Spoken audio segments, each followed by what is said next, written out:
అందరికీ నమస్తే అండి. సో అనుకున్నదే జరిగింది. ఆ అమ్మాయిని దాదాపుగా 12-13 సంవత్సరాలు ఉన్న అమ్మాయిని తీసుకొచ్చారు. జగన్మోహన్ రెడ్డి గారు విజయవాడ పర్యటనలో ఉన్నప్పుడు వల్లభనేని వంశీ గారిని పరామర్శించడానికి వెళ్ళినప్పుడు ఆ అమ్మాయి జగన్మోహన్ రెడ్డి గారిని చూసి ఒకసారి అని చెప్పి ఏడవడం, అది బాగా వైరల్ అవ్వడం, ఆ వీడియో జగన్మోహన్ రెడ్డి గారి దగ్గరకు తీసుకోవడం, మాట్లాడడం ఇవన్నీ జరిగాయి. ఆ తర్వాత ఆ అమ్మాయి సాక్షికి వాయిస్ ఇచ్చి అమ్మఒడి రావట్లేదు, అమ్మఒడి రాకపోవడం వల్ల చదువులు కష్టంగా మారాయి అని కష్టాలు చెప్పుకుంది. సో ఖచ్చితంగా ఆ ప్లేస్లో తెలుగుదేశం పార్టీ అధినేత చంద్రబాబు గారు ఉండి ఆ అమ్మాయి టీడీపీ అధినేత చంద్రబాబు గారిని కలిసిన వైసీపీ వాళ్ళు ట్రోల్ చేస్తారు ఖచ్చితంగా. ఒకవేళ ఆ ప్లేస్లో పవన్ కళ్యాణ్ గారు ఉండి పవన్ కళ్యాణ్ గారు నా అమ్మాయి కలిసిన ఖచ్చితంగా ట్రోల్ చేస్తారు వైసీపీ వాళ్ళు. సో జగన్మోహన్ రెడ్డి గారు నా అమ్మాయి కలిసింది కాబట్టి ఖచ్చితంగా టీడీపీ వాళ్ళు ట్రోల్ చేస్తారు. అయితే ఈ మూడు పార్టీల్లో వాళ్ళ గత చరిత్ర చూసినా, వాళ్ళ సాంప్రదాయ సంస్కృతి ఆనవాయితీ చూసినా ఫేక్స్ ఎక్కువగా పెయిడ్ ఆర్టిస్టులని తీసుకొచ్చి చేసే సంస్కృతి వైసీపీలో ఎక్కువ ఉంది.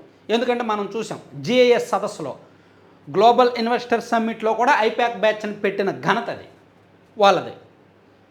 మున్సిపల్ కౌన్సిలర్స్ మీటింగ్స్లో కూడా ఐపాక్ బ్యాచ్ని పెట్టిన ఘనత వాళ్ళది.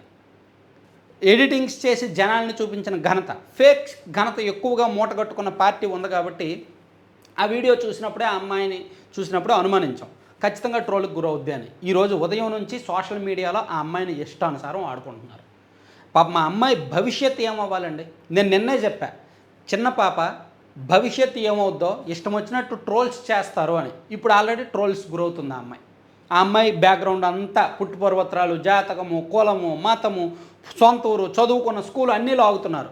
ఒక సోషల్ మీడియాలో టీడీపీ సోషల్ మీడియాలో ఆ అమ్మాయి ఢిల్లీ పబ్లిక్ స్కూల్లో చదువుతుంది అని ఒక రిపోర్ట్ వస్తుంది. ఢిల్లీ పబ్లిక్ స్కూల్లో చదువుతుంది, సంవత్సరానికి 80,000 ఫీజు. ఈ అమ్మాయి అమ్మఒడి గురించి మాట్లాడింది, వాళ్ళ ఫాదర్ సో అండ్ సో, ఆ అమ్మాయిది మాచర్ల అది ఇదని ఒక గ్రూప్లో వస్తుంది.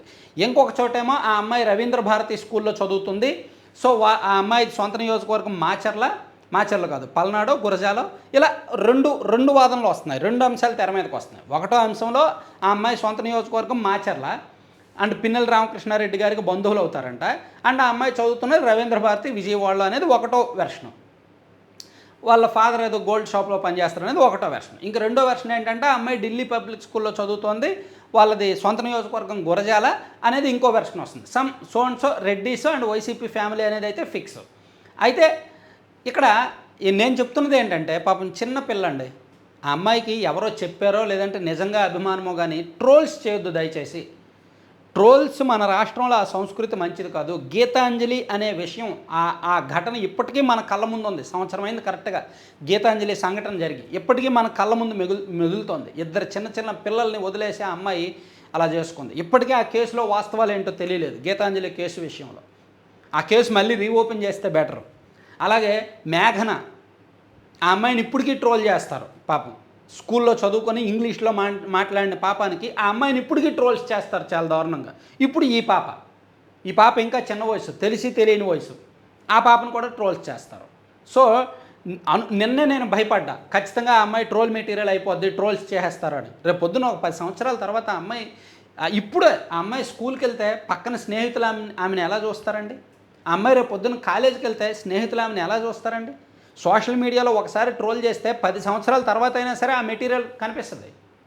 ఎప్పుడుగానే ట్రెండింగ్లోకి మళ్ళీ వచ్చేయచ్చు. సో ఎప్పుడు ఏమవుద్దో చెప్పలేం. కాబట్టి వీలైతే తెలుగుదేశం వాళ్ళు, జనసేన వాళ్ళు ఆ అమ్మాయిని ట్రోల్ చేయొద్దండి. ఆ అమ్మాయి ఫేస్ను అసలు చూపించొద్దు, ఇంక వదిలేయండి. వీలైతే ఆ పార్టీ కల్చర్ని మీరు టార్గెట్ చేసుకోండి, ఇంకేమైనా చేసుకోండి. కానీ దయచేసి ఆ అమ్మాయి ఆడపిల్ల కాబట్టి ఆ అమ్మాయి ఫేస్ చూపించొద్దు, ఆ అమ్మాయి టాపిక్ ఎత్తొద్దు. ఆ పార్టీ అటువంటిది, ఆ పార్టీ అలా చేస్తుంది, ఆ పార్టీ ఇలా చేస్తుంది అని ఏదైనా అనుకోండి. కానీ దయచేసి ఆడపిల్లలు మాత్రం ట్రోల్ చేయొద్దు. మన రాష్ట్రంలో దారుణమైన సంఘటనలు ఉన్నాయి, దారుణమైన చరిత్ర ఉంది. సో వీలైతే వైసీపీ వాళ్ళు కూడా ఏమైనా ఆర్టిస్టులను తీసుకొస్తే మెచ్యూర్డ్గా ఆలోచించండి, దొరకనివి చూసుకోండి. ఎందుకంటే ఆ ఎత్తుకున్న వ్యక్తి కూడా గతంలో ఐపాక్ వాళ్ళతో కలిపి తిరిగాడంటే. ఎందుకంటే ఇప్పుడు సేమ్ ఐపాక్ బ్యాచ్ మళ్ళీ వైసీపీతో పనిచేస్తుంది. సో సేమ్ ఆ ఫేక్ ఐడియాలజీ మళ్ళీ వాళ్ళు రిపీట్ చేస్తున్నారు.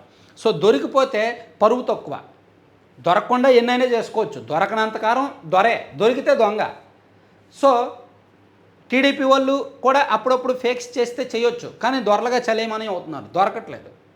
వాళ్ళు దొరికినప్పుడు వాళ్ళు సైలెంట్ అయిపోతారు, అడ్డగోలుగా వాదించరు.